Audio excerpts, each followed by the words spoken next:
Welcome, I'm Jon Caldara, president of the Independence Institute and your devil's advocate. Later on, we're going to talk to someone from out of this country about gun control in this country. Stay tuned for that. But first, Amendment 71, I think, is an establishment power grab. And what a weird thing to find these odd bedfellows. John Andrews, my predecessor at the Independence Institute, founder of the Independence Institute, thank you for being here. Glad to be with you, John. All right, my mentor, my man I look up to. Always a pleasure. And the person I look down upon the most John. is Elena. I always want to call you Selena Gomez. It's a thing. Elena Nunez from Common Cause. We are opposites. Yes. Is that a good way to put it? That is I'm a nice right, way to put it. You're wrong. I have good policy ideas. You have dangerous policy ideas. And over the years, the Independence Institute and Common Cause, we've been locked battles. We come from two different worlds, yet we're... I look at the two of you and I expect peace to break out in the Middle East. I know, this is something else. We can do it, yeah. All right, we're on the same side on this subject. First, give an explanation of 71. Sure. Well, Amendment 71 is an attempt by political elites and the special interests of our state to take away power from the people. And I think that's why you see such strange bedfellows coming together in opposition.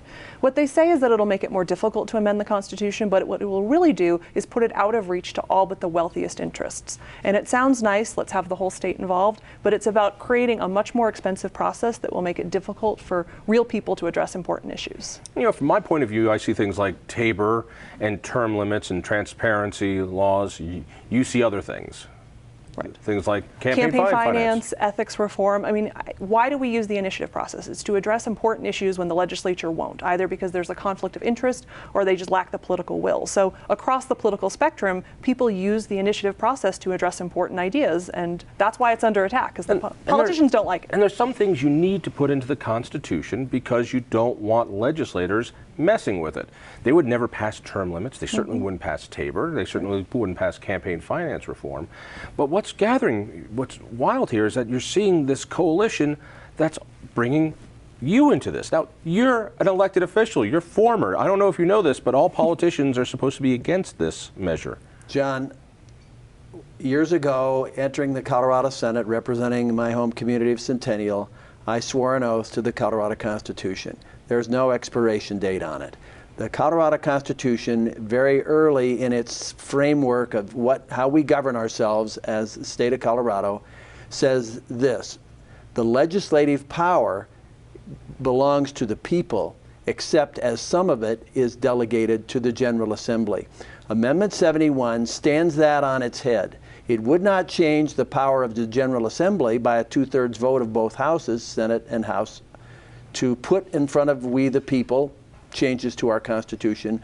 But as Elena said, it would virtually close out we the people from a petition process that has brought these various reforms, some from the right, some from the left, into Colorado's governing charter. A good friend of mine puts it succinctly: the laws are where the government tells the people what to do, but the Constitution is where the people tell the government what to do.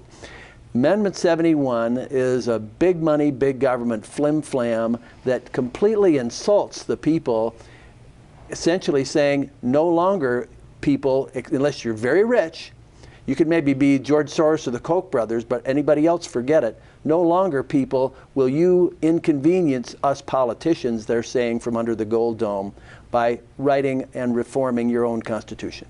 But I'm hearing things saying that if you respect the Constitution, and I'm hearing a lot of comparisons between the state Constitution and the United States Constitution. You know, here's the United States Constitution. Look how thin it is. It's this wonderful, elegant document. And here's the state Constitution. It's this big, heavy, terrible thing. And it's out of control. It's too easy to do it. That's why it's too cluttered up. And if you're patriotic, if you're conservative, you need to be in favor of 71. My brand of conservatism starts with we the people. It starts with the consent of the governed, which is completely trampled by the provisions of Amendment 71. Let's be a little more specific, John. Amendment 71 gives a veto power for amending the Constitution to a minority in a couple of shocking ways. The most obvious way is that 45% plus one of the people who vote can say no to a constitutional amendment. Stated differently, an amendment to pass, if 71 is law, would have to have 55% of the vote, a supermajority. But worse yet, I think, 2% of the signatures to qualify a petition for the ballot initiated from the citizenry would have to come from every one of 35 far-flung state Senate districts. If you think about that, that gives a veto of any one state Senate district whose people aren't interested or firmly opposed to a particular proposed constitutional amendment to completely deprive petitioners of the opportunity to even put this before their friends and neighbors for an up or down vote. Very anti-majoritarian. And those who are going to define conservatism as some kind of elite, lofty insider process, I think they're 100 years too late. That's not modern American conservatism. That's not Colorado, we the people, consent to the governed style conservatism. Bring it over to the left side, though. I mean, the idea of agreeing with John Andrews on anything is a scary idea for you folks. Talk to me a little bit more about how this makes it nearly impossible, except for the ultra-wealthy, to have a say in Colorado's government. Well, I think Jon explained it well. What we're talking about is allowing one part of the state to act as a gatekeeper. So imagine a policy that's got broad support throughout the state, but there's one state Senate district that doesn't like it, or wealthy interests go into that Senate district and work aggressively to keep them from signing.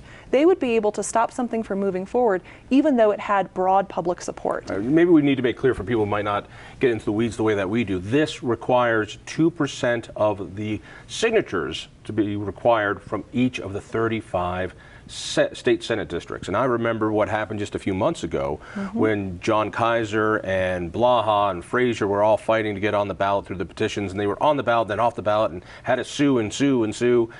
Imagine that times 35 districts. That's what this is setting up. Exactly. Lawyers Full Employment. Lawyers Full Employment Act. It's a lawyers welfare program. But you say this causes it to be unachievable for anybody like us ever again. Right, and it's already incredibly difficult, and anyone who's run a petition drive can tell you it's expensive, it's time consuming, it takes a lot of work, and there's no guarantee if you're able to get the signatures and you make the ballot that the voters will approve it. So the idea that it's easy to amend the Constitution, I think, is a fallacy. But moreover, if you have to run 35 separate petition drives throughout the state, that's going to drive costs up such that only the wealthiest interests are going to be able to run ballot measures, and that's the real goal. Amendment 71 isn't about making the process better, it's about making it more expensive so people can't use it. There's another little part of this that no one ever talks about, is that it changes the definition of what an elector is. So usually we have to get 5% of whatever the vote was for the Secretary of State. That's a good approximation of how many people are actually participants. Buried in this, it says you need 2% of the registered electors in a Senate district at the time where this proposal was certified. So in other words, if we think that there's going to be something that one area doesn't like, we just start registering people there, maybe dead, maybe alive, maybe people who never vote, and we move those goalposts. 2% of active voters versus 2% of registered voters is a big difference. Very sneaky. Here's what else is sneaky and offensive to me: hypocritical, double standard. The Amendment 71 proponents who place this on the ballot won't level with us and show us the proof that they got 2% of their signatures in each of 35 state Senate districts. And Elena, they have to feel that if they had done it, they would be hurrying to give us the proof. So they couldn't meet their own standard that way, nor did they write into the 71 provision the requirement that it pass by 55% in order to become part of the state constitution. They can't meet their own standard that way. And one more piece of hypocrisy. Very, very clever, and to me it foreshadows danger against the Taxpayer Bill of Rights and perhaps against certain provisions that folks who think like you do, Elena, also want to protect in the Constitution. They say that to take something out of the Constitution, you don't need that 55% supermajority. You can repeal things from the existing Constitution prior to 2016 by 50% plus one of the vote.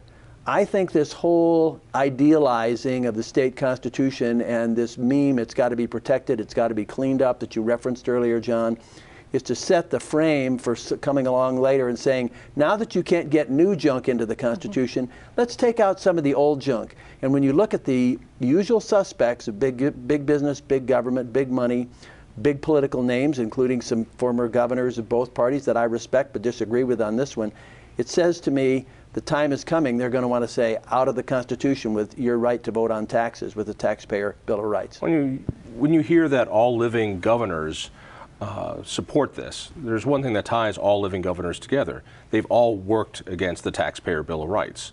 And I worry the same way you do. The idea that not only has this been put on in a govern as I say, not as I do method, but it's made so that not only does it make it easier to repeal Tabor, it actually locks in these terrible court decisions that have weakened Tabor. And they have all made too many trips to the drinking fountain in the state capitol. That's one of the reasons term limits are so important. The longer you drink the water in the state capitol, the more you come to believe that the Constitution of the state is wrong when it reserves most of the legislative power to we the people. You have a different look at this 55% versus 50% to just pull something out of the Constitution. I worry that it means that it'll be easier to pull Tabor out. You've got a different concern. What is that? Right. Well, as someone who's always opposed Tabor, I think it makes it impossible to ever reform it. What the proponents like to say is, well, it's the same rules as it took to get in. And that's true if it's a repeal. But I think it's likely that any proposal will be a little bit more complicated than that. Whether it's about Tabor or campaign finance or term limits, it's likely that what will be proposed is something that adds new language or changes existing policies. And as soon as you put one word in, even if it's just to make everything flow smoothly, you have to meet 55%. And what that means is if you don't like the provisions of the Constitution exactly as they are today, every word, you have no chance of changing it. And I think that's an unintended consequence that really cuts against what the proponents claim to want to do, which is to resolve conflicting measures. All right, let me give you my example of that, which is we have in the Constitution now that minimum wage is tied to inflation. Now that might go up this year, but it's still tied to inflation. You and I remember a day of stagflation where we had high unemployment and high inflation. If that ever comes again, we might want to break those two apart because there are people clamoring for jobs that employers can't afford. We won't be able to do that. We could repeal the whole thing, but we could never fix it. And even if we got it on the ballot, it would take 55%. You had a thought about judges as well. Right. Well, one of the things that comes up a lot is we vote on judges, of course, and it's required that it be listed for each judge the question, shall this judge be retained? And that takes up a lot of space. And in land of mail ballots, that's just more paper. So you often talk to county clerks who would like to print the question once. Now, this is not a super controversial issue, I don't think. Maybe it is. But let's assume for a second there were a proposal to change that. Because you're going to put new language in, you have to meet 55%. So assuming that if it's referred, it gets through the process, or it's initiated, you gather those signatures statewide, which is incredibly difficult, you have to meet that higher threshold just for adding one word or changing something even minor. So what that means is not only the big issues, Tabor, term limits, ethics, not only will those be impossible to ever change, it'll also be difficult to deal with just the evolution of political circumstances that require that the Constitution be changeable. And I think that's a real flaw. I want to address the fallacy that the thick, wordy state constitution is somehow grotesque and disproportionate and needs to be frozen and ultimately trimmed back. A dictionary has got a lot more pages and words in it than the Bible. Bible is big picture. The federal Constitution is big picture for the 50 states, and it was written in contemplation that each of what became the 50 states, starting with 13, would get into a lot of detail about the minutia of government and the daily lives of the people who reside in that state, and it would require a thicker, longer constitution. Last time I checked, most states had fatter constitutions than Colorado's. And when you think about it, that's because they have to deal with things like boundaries and 62 different types of governments, from school boards to cities, towns, commissions to special districts. All right, let's wrap this up, because I've never seen a coalition like this. It seems to me on one side you have politicians, past and present, and industry groups. And I don't blame those industry groups for getting tired of the anti-fracking initiatives and other things. Boy, do I understand that. But this seems like an atomic bomb to destroy the entire initiative process to amend our Constitution. The oil and gas industry, which is so important to Colorado jobs and important to affordable energy for the people of Colorado, just made national headlines by seeing the fractivists fail to get on the ballot with their measures for this year, I think the oil and gas industry ought to feel pretty good about the existing rules. It works. Any last thoughts about this bizarre coalition coming out against this? Yeah, I mean, I think it's the wealthy political establishment and special interests against the people, and that's why Amendment 71 is so dangerous and people need to vote no. Sadly, it's not like our side has the money John, to get it out. they're asking us to vote away our vote. Yeah. That's the irony. A yes vote on Amendment 71 is functionally one of the very last times that particular voter will have the privilege and opportunity to weigh in on what my Constitution ought to say. Vote away your vote. John, thank you as always. Elena, good to see you. Stay tuned.